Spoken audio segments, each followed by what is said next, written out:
Servus. I'm trying something new here. That's how folks greet each other on a hiking trail in the Bavarian Alps. So there. Servus miteinander. I'm Matthias Eichler, and this is Single Track. This week, Keith Laverty from Bainbridge Island, Washington, joins the show. He's a runner. All right, he has over 71 races on Ultra Sign Up, and he's a terrific running coach at Team Run. I'm super excited to welcome him to the show. Finally, we discuss his Teanaway Country 100 finish, as well as Chuckanut, Squamish 50, and his epic win and course record at the inaugural Little Backyard Adventure 3-loop race back in 2019. Naturally. This is amazing. Keith, this is your first podcast, which is very surprising because you are one of Pacific Northwest's most prolific trail racer, if I would say that. I mean, I don't know if you would feel like that is too much praise, but I mean, just looking at Ultra Sign Up, you have over 71 races listed on Ultra Sign Up. That is amazing. Yeah, it's I love to race, so I guess that shows on the Ultra Sign Up, and everything from, short trail racing to ultras to, pushing myself in different ways. I think most notably on Ultra Sign Up, your most important race clearly was the 3-loop win at the LBA Little Backyard Adventure. I mean, yes. Of all the races you've done, that was one you cherished the most. I'm just gonna put those words into your mouth for no particular reason at all. No, you just finished your first 100-miler. That is correct. Yeah. Amazing. I want to talk about it, but we probably should start from the beginning, and that is, you said you love to race. Give us a little bit a short synopsis. Oh, you can go long if you like to. How did you get into trail racing and running?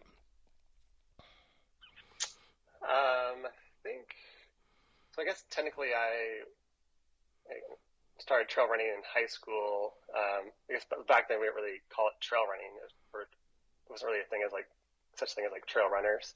We just ran on trails, right? Mm. But I grew up in Woodinville, just 20 minutes northeast of Seattle. But we would drive out to Cougar Mountain or Mountainside during the summer, as well as a bunch of time spent in the Redmond watershed trails. But back then it wasn't thinking about racing for trails or competing on trail. But it wasn't really until after college, after I'd done, spent my fair amount of time devoted towards the traditional track and road background through the high school and collegiate programs. Probably about 4 years after college, it was my first kind of dabbling of trail running. So starting with the kind of short 5-mile and 10K type of stuff, and then a competitive trail half marathon in Utah in 2012. It just kind of reinvigorated my running career, or just my joy of running, to kind of mix it up and get stronger on trails as opposed to the consistent pounding, of course, that comes with road running. Do you find that I'm fascinated by this because it's this sort of transition or history, if you will, just because it's so completely different to me. I never ran in high school. I played soccer for fun, so I knew how to use my legs. But for me, I came to running way later. Once you have kids and you realize, you probably need some physical exercise.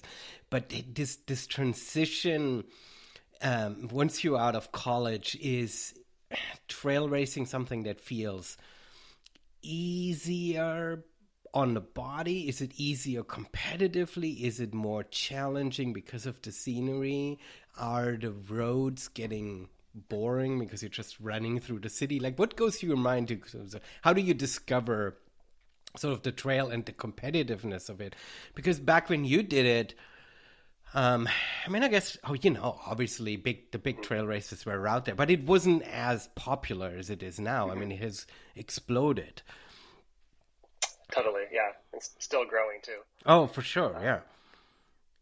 But yeah, I would say it's definitely a combination of pretty much everything you just said there. I guess competitively, I was just trying to figure out that landscape as well, and it's still kind of true today. But like the culture in the U.S. is like the sub ultra running, like anything under 50K isn't generally not quite as competitive compared to just the amount of like emphasis placed on like, to get into trail running, you gotta, like the entry level almost feels like, running at 50K or above, or especially more emphasis on like 100 miler, I feel like too. So, I guess the first year, I guess it felt easier competitively. I didn't really know where to look. So it was more local trail races. And then, I mean, I guess in hindsight, even like locally, a race like Chuckanut probably would have been a lot more competitive than like a 5 miler. But I didn't really know that at the time. All I really I was mostly just aware of like, the big races like Western States and White River. But then once I got more involved with the Seattle Running Club, like in 2012, I started to get more and more involved and figure out the landscape of trail running and trail racing. I just love the versatility of the different courses and the variety. Definitely easier on the body. And actually, one thing I feel pretty strongly about is I feel like trail running actually made me a stronger road runner. Going back, once I went back to experimenting with road racing after several seasons of trail and mountain, and really working on my climbing skills, especially. I didn't consider myself a strong climber so much in college, and then something I really developed, and it felt good to kind of work on that skill and that strength to move up mountains a little faster. Yeah. You made an interesting side point, which I want to quickly hook into, and that is that over here in the U.S., the trail running sort of, probably because of Western states, just historically, has sort of aligned itself very much with the ultra running, and trail running has become, or has always been seen as this 100-mile being the distance sport. And Tim Tollefson, actually on a podcast a few months ago, I think on the Pillars podcast, mentioned it, that trail racing could offer so much more diversity with shorter distances, which would be fun to follow, would offer athletes the ability to race more distances. It doesn't have to always be an ultra where you can only do 1 or 2 a year if you think of the 100 milers, right? And so it's interesting. I think that speaking of growth, I think there's a huge opportunity to come up with fun, special race routes that could potentially be really competitive and really exciting to follow along, right? I mean, you just have to look across the pond in Europe where distances are sort of more anchored around specific routes, and if that ends up being 37 kilometers or 53, then that's what it is, right? I mean, you're not trying to hit that magical 100-mile mark in order to get a buckle, right? So it's a little bit of a different culture. But shorter distances are fun because you can run more of them a year, right? That's one thing I appreciate about the shorter stuff is being able to race.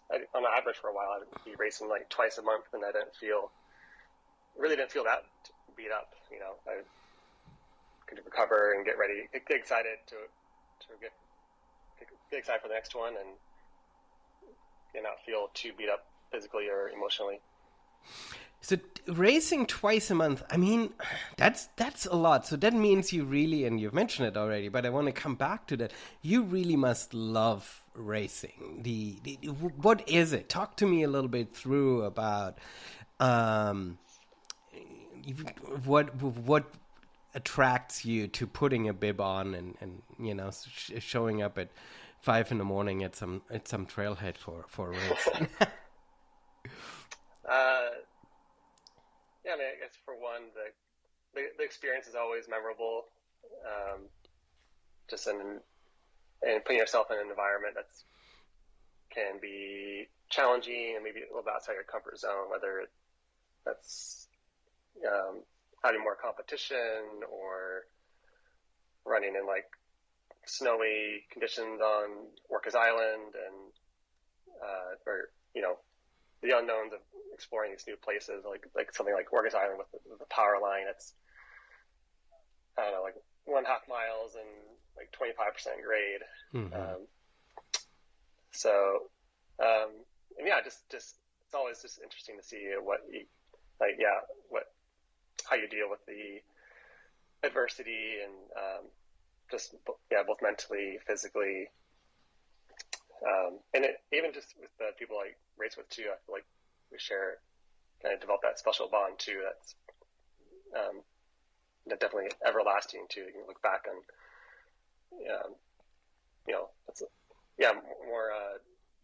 just a special experience to share that with other competitors out on the course. Even if we're trying to, it's a race and might be racing for place. At the end of the day, it's a good. I feel like a sense of camaraderie for the most part too. Yeah, and there's something, and I'm going to want to say this in a positive way. There's something easy about races because you can show up at a place, and there's a price to pay. You have an entry fee. But you show up at a place that you're not familiar with, and you can follow a route that somebody put out for you, that they determined to be the best route in the area, if you will. And you get to explore a new area. I mean, we both ran Squamish a few years back, and that's right. Yeah. Right, and I mean, Squamish is a great place to race, but I would have not figured out that route, ran these trails if it wouldn't have been for the race. So it's a great way of exploring new areas, right? So I mean, you live on Bainbridge Island, and the trails at the Olympics is something you can explore yourself. But going to other places, it's nice if somebody puts markers out for you, right? Yeah.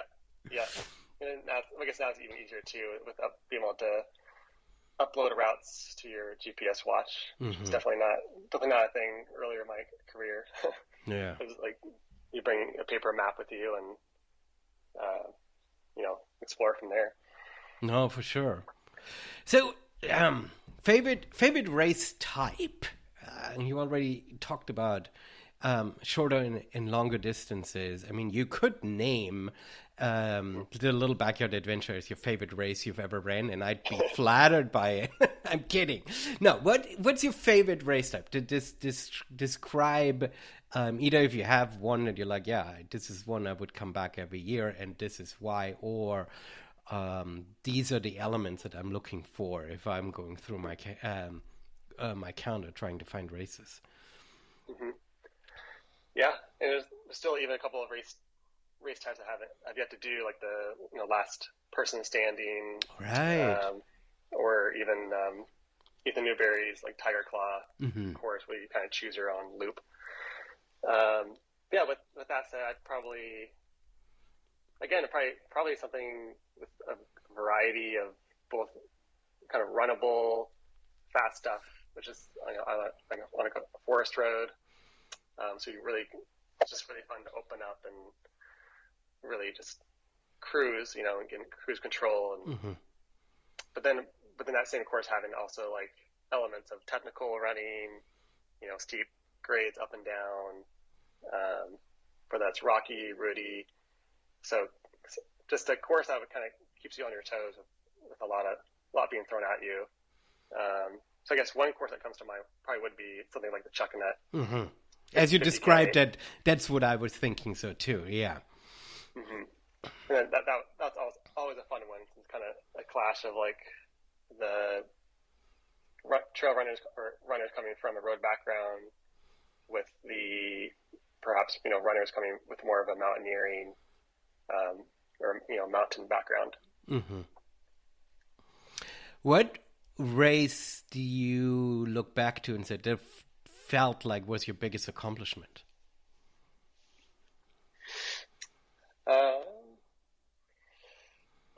Like a breakthrough, perhaps, or yeah, where you walked away from it and we're like, okay, I really put the pieces together on this one, right? It doesn't have to be that you placed first in that one, but but just when you look back and you're like, yeah, that's one I'll remember as a more outstanding experience than others, because especially when it comes to long races, there's so many pieces you have to put together, right? Your fitness needs to be a point, your gear needs to work, your nutrition that day has to click and stuff. So there's so many things that can go sideways, and so when things come together and you're like, okay, I really executed well on that one.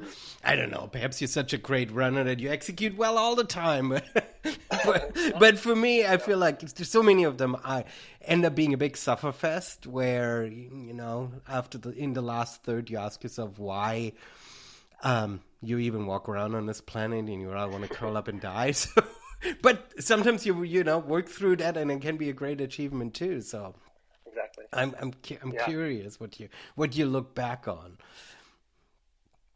Yeah, certainly not necessarily races that I would be winning either. There's plenty of races I'm really proud of that were hyper competitive.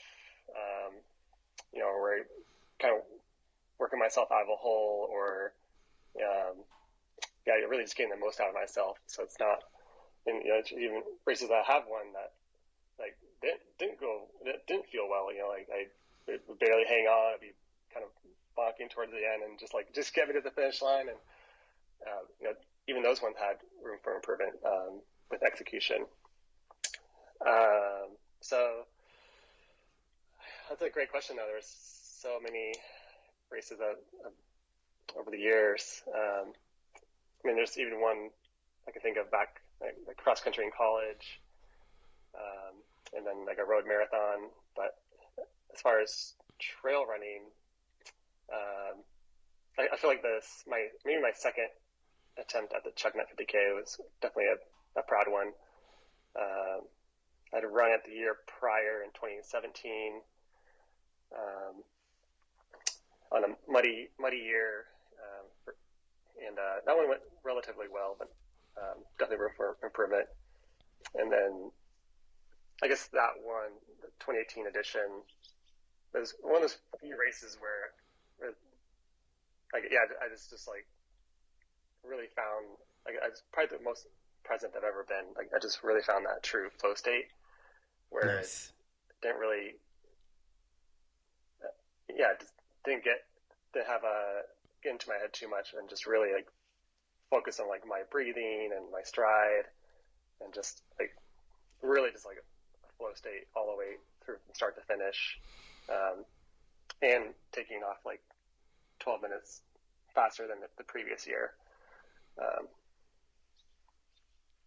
Amazing. Yeah, I think Chuckanut is a good, for somebody who has fast legs, I think Chuckanut is a great race for that. I remember doing Chuckanut in 2017 and coming back down and seeing the 6 miles of forest road in front of me. I'm like, oh my gosh, I'm going to crawl on all 4 legs.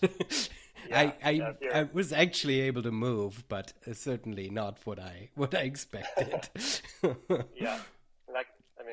you're struggling at that last that rail trail, it can be feel like a pretty long race. It can feel very, very long for sure.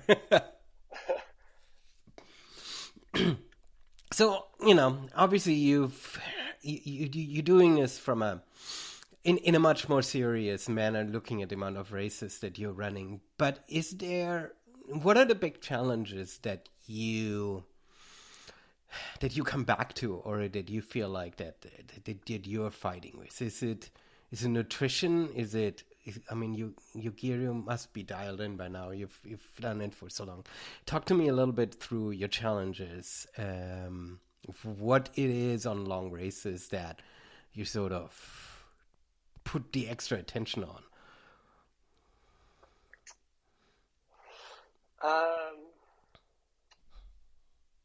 Yeah, it's probably. I guess yes, naturally. So I guess naturally, I know my strengths are any course that's going to be more runnable. Mm-hmm. Runnable, smooth, dirt trail or path. But maybe an event with the more technical, the less natural it comes to me. So that's especially probably downhill, descending, and technical, which Teanaway Country had plenty of. So that's probably one area that I really have to really practice and focus. And if I don't practice that skill in training, it's not going to bode well for the race either. So just getting when to take chances or not. I know I have in many cases the aerobic capacity to do pretty well, but sometimes it's just, when to take a chance on. Or when to hold back or when to push, especially on not hitting the ground face first. Yeah, I remember hearing you, and I don't know in what context. Perhaps it was just reading your Strava entry or so, but I remember hearing that year you ran Squamish, how the last quarter or so really kicked your ass. That's a perfect example. Yeah, that one was only my second 50K, but huge learning experience, of course. But yeah, it's a classic. Went out leading the first half, feeling pretty confident about everything, and then mile 16 is just the two guys just moved ahead and really just hit me hard, and the vert and the technical terrain really caught to me toward the end. It was actually cramping for the last few miles. So that's when I learned the value of a salt tab capsule. The technicality of that race also completely blew me away. I did not expect, because the race profile didn't give it away, right? Because if you look at a race profile from afar, you sort of focus on the big climbs, and towards the end you feel like you're done with the big climbs, and then there are a few sections they hit you so hard and they require so much technical footwork, and you're like, I will never get out of these woods alive. Yeah, and I would say another challenge is probably just the environment. So I feel like I'm a stronger, colder weather runner, but if you put me, for example, when I did the rim to rim Grand Canyon, that was another big learning lesson there too. Just literally getting a heat exhaustion on the way back, and the ranch down there, and my vision turning white, and just basically fainting. And very luckily, this is with my good friend Brian Rakestraw, and then getting to a point where strangers are buying me lemonade and trying to get me into the Colorado River. Oh wow! So it's funny. We've done a lot of similar routes. Then we've done Chuckanut same year. We've done Squamish the same year. We've done rim to rim too. And as I have to tell everyone who does rim to rim, when we came down to Phantom Range, we were told that unless you stayed there overnight, you weren't allowed to buy anything. And we were told at Cottonwood by a hiker that if you just make it a Phantom Ranch, they have Gatorade and lemonade and stuff, and you can sort of revive. And we were so looking forward to. So there was like, I don't know, 5 miles from Cottonwood Camp to Phantom Ranch. We were just like only flying on this knowledge that Phantom Ranch would revive us before we have to climb up. And we came to Phantom Ranch and we were told we cannot get anything. And it was one of the most brutal experiences to be told you can't have anything. So that was very harsh. I couldn't imagine that. Yeah, man, especially in the state that you were in, because I had that low at Cottonwood. It wasn't quite as bad, but it was just so hot in the afternoon. And it was really hard for me to try to get my body temperature down. And so I spent, I think, an hour at Cottonwood before. I kept going, and then finally, the sun was then sort of behind the rocks and started cooling down a little bit, so it was okay.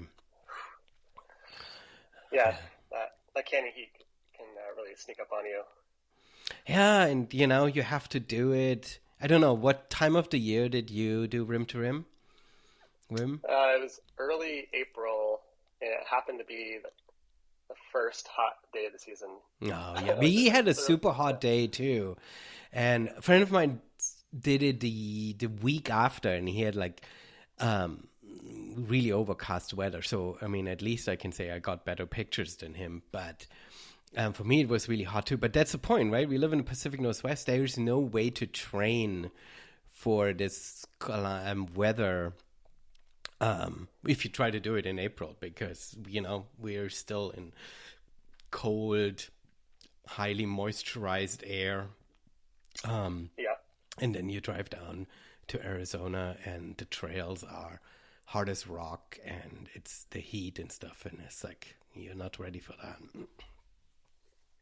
Yeah, exactly. So that's why I've been looking more into researching like the benefits of sauna training or hot water immersion or layering up as well. Yeah, I guess that's the right part. You need to find a way of you it's either that or you just only run cold weather races, right? I mean, yeah. But there is something magical about training through the winter here. And then driving somewhere, driving wherever, getting yourself somewhere where it's warm and you're in a completely different environment. I mean, I loved showing up at Zion and in I DNF'd, so I didn't love it, but I loved racing in a completely different environment and stuff, right? I mean, it's beautiful, and it's also something that carries you. Right, and it's scenic. You got something unique to see that you don't expect to see every day on your training runs. Yeah, I totally agree. So yeah, I think with challenges like running in the heat or these kind of bigger mountain runs, or at least for me, they're kind of like I almost kind of view them like puzzles that I'm trying still actively trying to solve. Like I know where my strengths are, but I also have this curiosity to see if I can solve the puzzle on something like this 100-miler, for example. Yeah. What's tricky with the races too is that you can train here in the summer, but if you should have shorter runs, then if you're smart, you know where to get ice cold water. So you sort of have a way of cooling your body down. And very often when you're out racing, you might have water, but the water isn't cold enough. That's what I've experienced on a lot of hot races. So I'm like, okay, it's great that there is water here, but the water is so warm that it doesn't refresh me. And I'm so used to perhaps during training runs having a hot training run, but then you come home or you come back to the car and you immediately can deal with really ice cold water. And so it's interesting because that's sort of something that I'm really missing at aid stations. I mean, I'm European too. I'm missing sparkling water too, but and a little spritz of lemon, please. Do you feel with LaCroix ever? I do take those. I think last year that was a big thing, that I had LaCroix everywhere, and I very much enjoyed taking those as post-run beverages. I've since upgraded my taste and got one of those like water sparkling machines for home. That's because I just ended up buying so many cans that I was like, okay, I got it. You can't keep buying all these cans. So, now I just buy the cartridges, and so no, I'm very much into sparkling water, and making myself is a little bit more environmentally friendly and cost effective, I guess, considering the quantities I'm going through. But that puts me in a place that I don't have the can sparkling for post runs at the trailhead. So that's one challenge.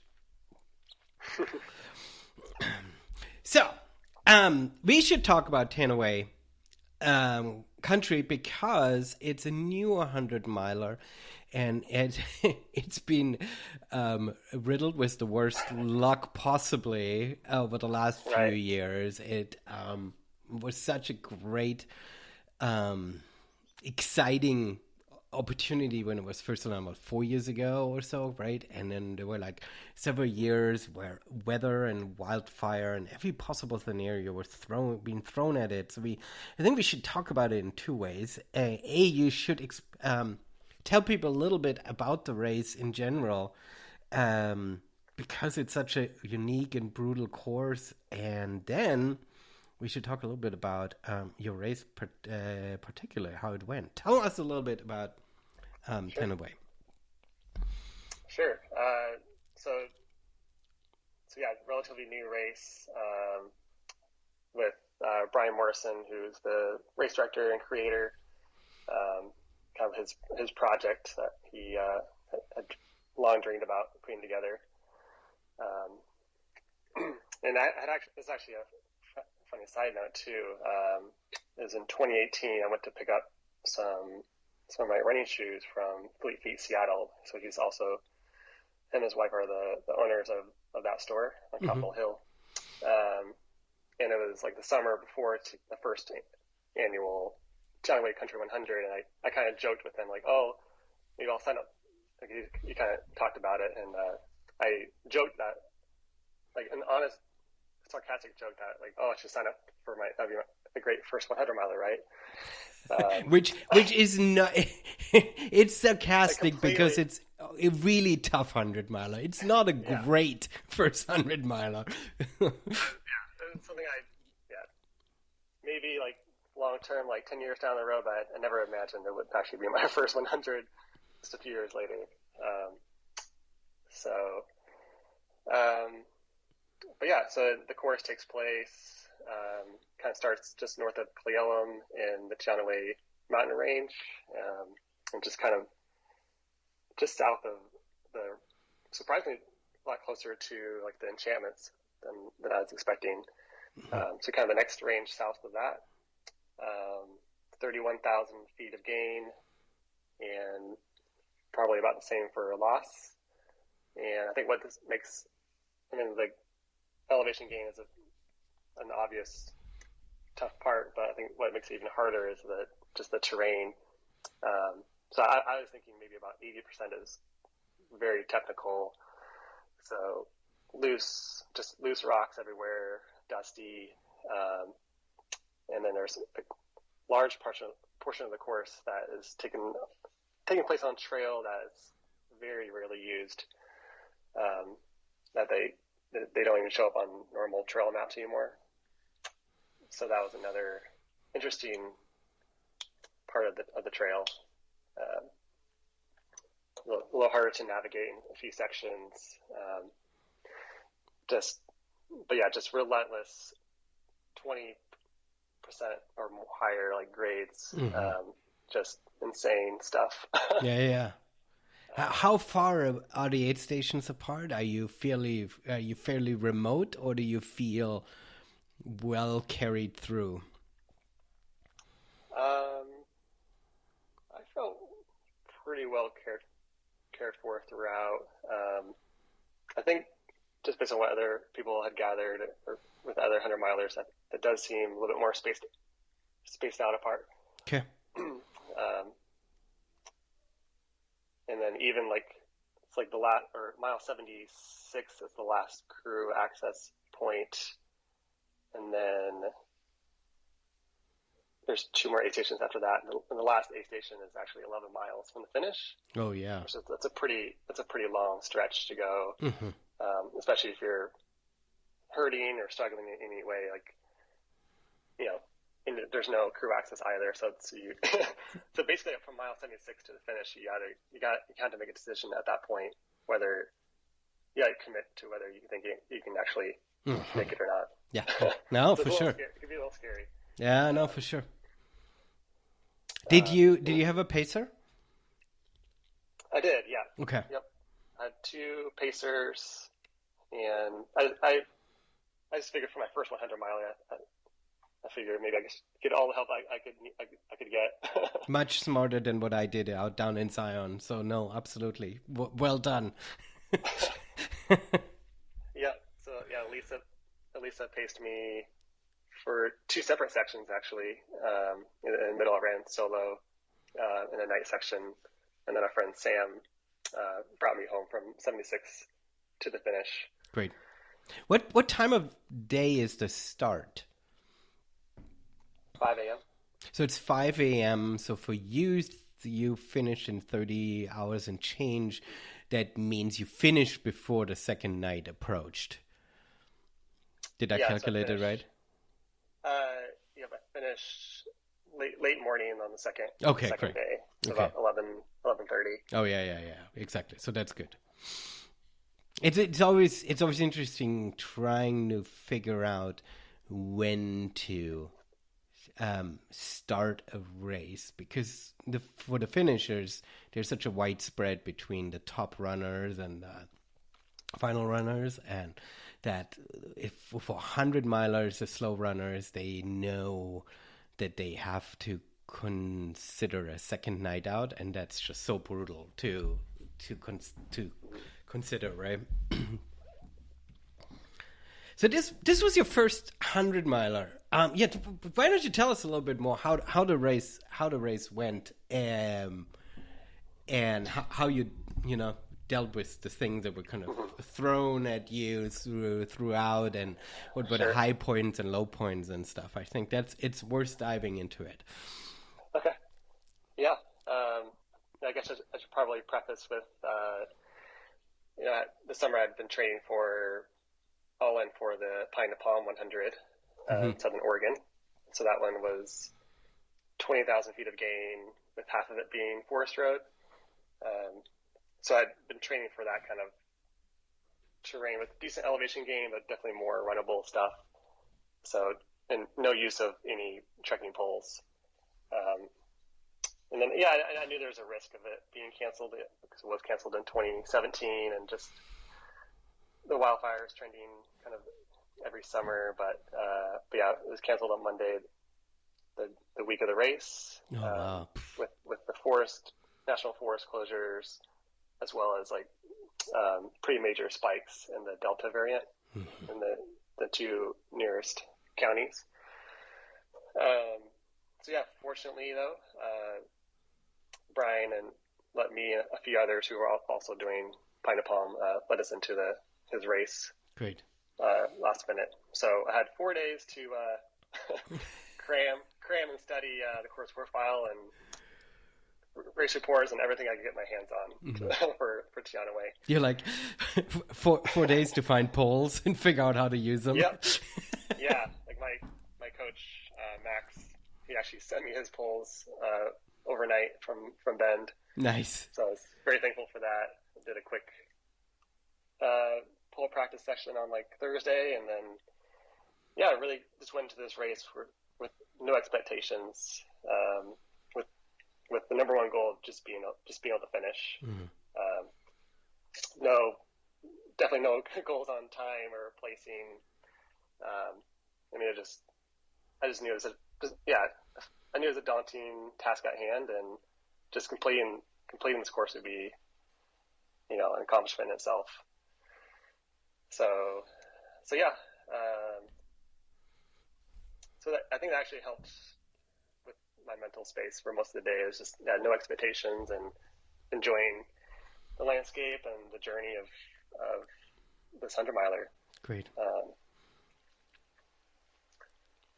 Sometimes those are the best races, right? When you get in, can go in without having that pressure put on yourself of having to sort of perform, and then you feel a bit more fair. Because, too, I mean, you're racing in absolute stunning scenery. I mean, I sometimes, when I'm racing, and I'm clearly not battling for time. I mean, I battle for cutoff, but sometimes I don't even want to get my phone out to take a photo because I'm like, I gotta hustle, or I'm in the zone right now. I gotta keep going, and then afterwards you look back and you're like, why didn't you take more pictures? It was so beautiful out there. Yeah, that's true. I think this might have been my first race where I actually took photos during the race.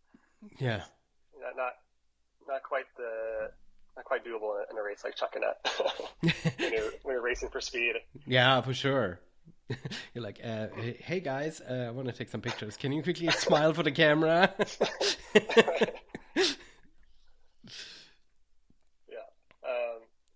So yeah, the beautiful course though. I mean, it goes over a few passes. There's a loop at the very east side called the Miller or Bear and Miller Peak loop. That goes mostly on the Teanaway Ridge Trail. So that section was kind of, as the sun was setting with Lisa, that was a really, really unique experience there. And then, but yeah, most of the day I kind of been hovering between 4th and 6th place. And so actually early on, like even on the first climb, I had started to feel a dull tightness in my right hip flexor. Mm-hmm. And then kind of started to realize that it was really affecting my ability to descend well. I just felt like the cadence was slower in my right leg than my left leg. Mm-hmm. So that was kind of frustrating. So anytime I got past, it was usually on the downhill, but then the climbing felt good, and I was able to sustain there. So yeah, kind of had to manage that throughout the race and do different stretches and try to get my mind off of it too in some ways. And then yeah, went into the dark forest for the night. And yeah, it wasn't until about mile 82 when I had a new injury or thing flare up. It was on my right tibialis or tendon area. So anytime my ankle kind of twisted a little bit, it would flare up, especially on technical terrain. And well, more loose rocks were ahead. So there was just no way in that. Like I kind of had to grimace my way through. So, when you're running at the top of the field, explain to me, because I'm surrounded mostly by people who you just take this trail running very recreational. When you come to an aid, and then we see the YouTube videos of the top runners who have a support crew, and when they go in and out of the aid station, they're nonstop moving. They're not even sitting down or even taking a moment to stop because there's enough people to help them. How do you approach these races? Are you able to go nonstop and be in this nonstop moving, or do you take your time at an aid station to sit down or take a moment to breathe?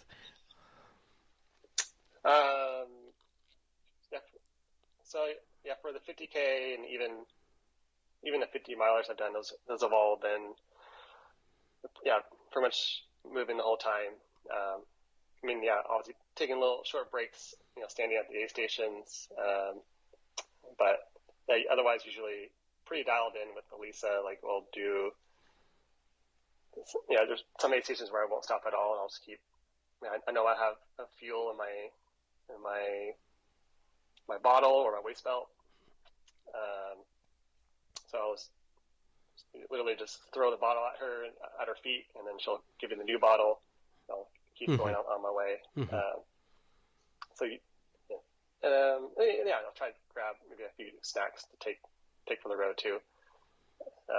Definitely not the case with this 100-miler, especially toward the end with, probably taking like 10 to 15 minutes at a couple of the aid stations to change out shoes and socks and eat, fuel with more savory and, real food. Good. You sound like a real human. I like it. Well, I mean, it's, once you run for so many hours, it's just so hard to fuel too, right? You can't just go off of gels and stuff, right? I mean, you need some real food. What's your go-to food? What sounds good for you on these super long ones? Watermelon's usually toward the top of the list, especially on hot races. For this Teanaway Country and the cold middle of the night, I pretty much just wanted the cup of noodles or hot broth. So getting that good sodium in. Grapes. And if I'm in a tough position, or if I'm really struggling, then maybe like a potato doused in salt. Yeah. Nice. It was awesome running in Switzerland because they had chunks of cheese there, and that's something that I've never seen at an aid station. But I mean, Switzerland, you basically get served cheese with every meal all the time. Cheese is like the national dish. But they had just like little cubes of cheese at every aid station, more or less. And it was sort of interesting, right? On one side, you were fascinated by it. On the other side, it's like, my body has never considered that for a race. If I now take that, what does that do to me? It wasn't like too dry or anything? No, it was okay, right? Because they're these softer cheese. I mean, not like soft like brie, but definitely softer than a hard cheddar, right? So it worked all right, but my body didn't really know what to do with it, right? I mean, it didn't make me sick, but I was like, that's sort of interesting because we don't really think about something like that in our kind of nutrition arsenal as we are preparing for these races. Right. Yeah. I've always been a fan of, especially lately, just more variety.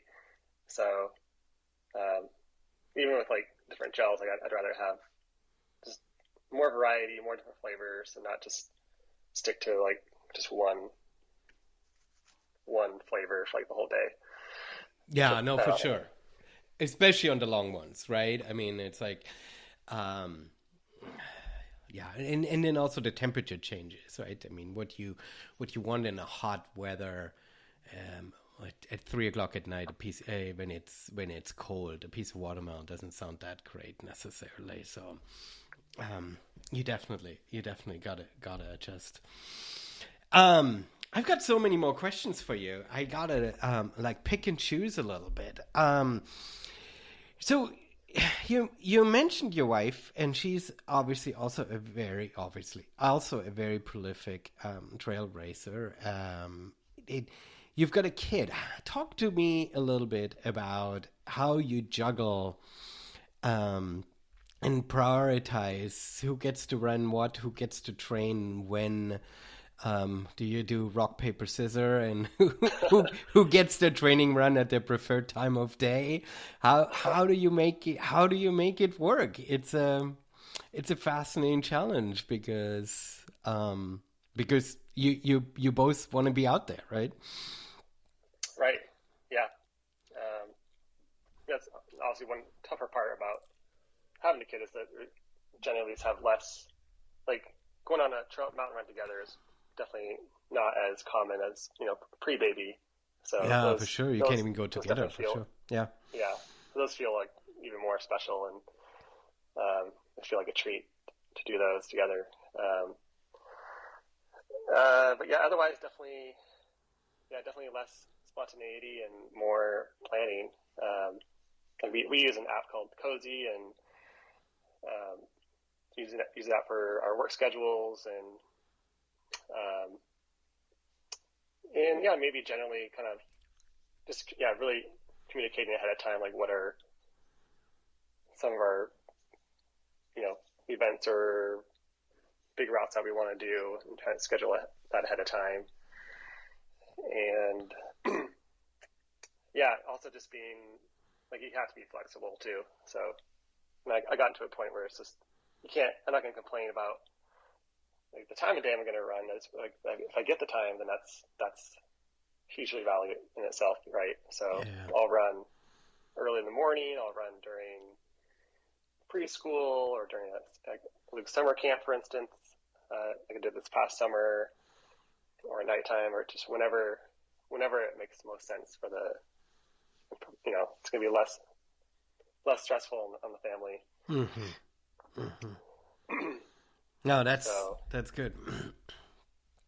And yeah, I mean, even Luke is he's coming up on 5 years old in January. Unfortunately, I guess it's not the case for every kid, but fortunately he loved the stroller, so I was able to do several stroller long runs when need be, even when training for like the North Face 50 mile in 2017. I remember doing a couple of just island runs around the island with the stroller, mm-hmm. which makes you tough too. Yeah, for sure. It makes him tough too. I mean, that's several hours in the stroller. Do you have like enough goldfish with you and little applesauce packets to keep him happy? Yeah, exactly. Yeah. Milk. Yeah, nice. I remember those days. Good times. Yeah.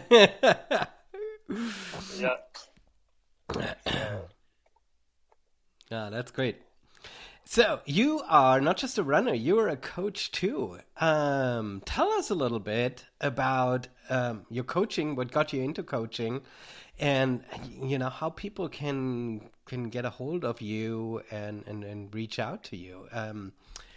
I don't know, famously, but I'm usually somebody who's very not anti-coach, but I feel like I'm taking my sport not serious enough that I feel like I don't need one. But then again, I DNF too much, so perhaps I should consider it. So tell us about Keith the coach. Sure. Yeah, it's been a somewhat newer path.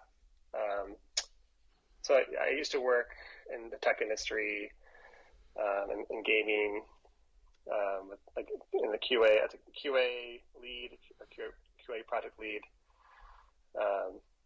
So I did that for about 7 years, commuting to Seattle, lived in Seattle for 4 years prior to moving to Bainbridge.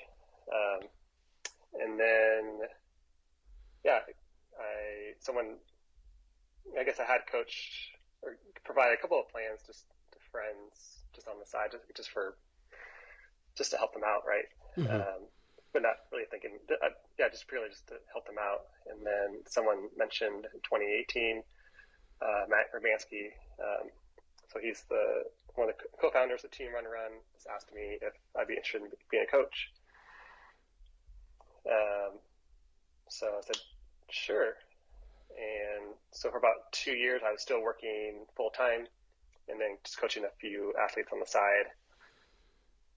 And then with factors outside of my control at the company I was working for, they had this, kind of corporate layoff, you could say. And that was a tough transition. Just on the family, but kind of maybe serendipitously, I had like 4 people reach out to me about being coached the same month I got laid off.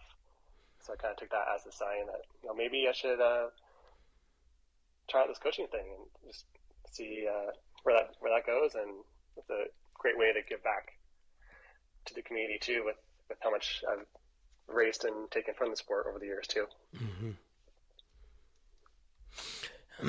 So you're doing this full time? Yes. So that's amazing. Yeah. So I had been working a couple of part-time jobs over the last 2 years, including most recently for the Wilderness Land Trust, since the president was based here on Bainbridge. But now, as of August, I'm 100% all in on coaching. So coaching and running is like a full-time jam. That's amazing. Yeah. No, that's cool because, there is sort of like, if you look on social media landscape, right? Every runner who is reasonably successful adds sort of a little website at some point in their career and say, "No, yeah, I'm offering coaching too." In the same way, you sort of started doing it by saying, "Look, I can put a coaching plan together, or a training plan together. I've done it for myself successfully, as you can see by my ultra sign up. So therefore, I'm going to do it for other people for fun. And eventually, it becomes so much work that you ask a little bit of money for it. So, but it doesn't feel like a full-time thing, but doing it full-time, that's fantastic. So people listening to this show, check out teamrunrun.com and find Keith Laverty, who is a Seattle running coach. But you obviously do this remotely, which means people don't have to be in Seattle in order to be coached by you. Yeah. Yep. So most of my coaching is remote. So I coach athletes on even the East Coast. So but just it's really about good communication, right? So regular video or phone calls and emails and using the coaching platform. So I've learned so much about coaching, about the science of running, the art, learning from the various athletes that I coach. For instance, had somebody who did their first 200 miler this past summer. So really just trying to expand. It's been fun to really try to dive deeper into different aspects of running. So, for instance, this year I've been trying to focus more on nutrition and strength and conditioning. Since I've plenty of experience with kind of the running aspect aside, the pure running and the training plans and the workouts, but it's been great to dive deeper in more areas, even psychology and just the emotional side of the sport. Yeah. I mean, I want to ask you a really mean question, which I won't ask, which would be the question of what type is your favorite athlete to coach? But I'm going to ask a nicer question, which is, if you would describe what is the biggest advantage, what's the biggest gain that a recreational runner can get from hiring a coach? How would you answer that? Biggest gain? I guess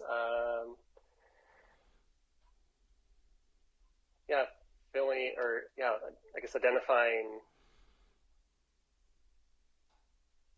what their goals are and their why, and kind of having that support structure and having that support structure to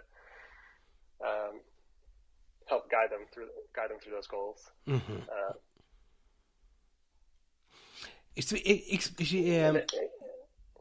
Give me an example of the support structure. What does that look like, especially for listeners who don't really know what coaching looks like? and that would include me in a sense. Like, how do you? I mean, no, I understand the technical piece. I guess, you look over someone's Strava run and see, this or that. But what do you feel like creates the biggest benefit? I don't know if I'm phrasing that question right. Do you know what I'm after? Right? It's like, yeah. Yeah, I have to say, like having, I guess, having, like, knowing the why behind the training, and having somebody to talk to with about that training, and and it's not just the numbers. Like, the numbers are only a very small piece of the pie, right? Like, the point, it only tells a very small part of the story. Mm-hmm. So, like, understanding what to do with those numbers and how to, and, like, really understanding, like, how the training is feeling, and, like, are you having fun? Are you, are you feeling good with, certain training volumes and loads, and, just having somebody who's on your side, who believes in you and supports you 100%. Yeah, no, that's fantastic. Well, to close things off, give us a few more links and info, how people can find you and reach out to you. You're obviously a coach, so we already mentioned the website teamrunrun.com, where you're a coach there. But then, as a runner and as a person, do you have Instagram, or would you like to mention any of your sponsors or anything? So this is your open platform to tell people about you and yours. Sure. I would say Instagram would probably be the easiest way to reach out to me as well. So my handle is trail_lightning. Perfect. Link in show notes. And in there is also a link to my coaching bio. Okay. And I would just encourage, like don't be shy to reach out. Like, even if you just want to, like, have a quick chat over the phone, or any question or concern about, like, your training or ideas for training. That's definitely reach out to me. And otherwise, that's probably what I use mostly, or email too. Okay. Keith at teamrunrun.com. Okay. Perfect.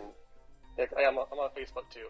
I just don't use it quite as much anymore, but definitely on there too. Yeah. Facebook is a finicky beast, right? The endless time suck.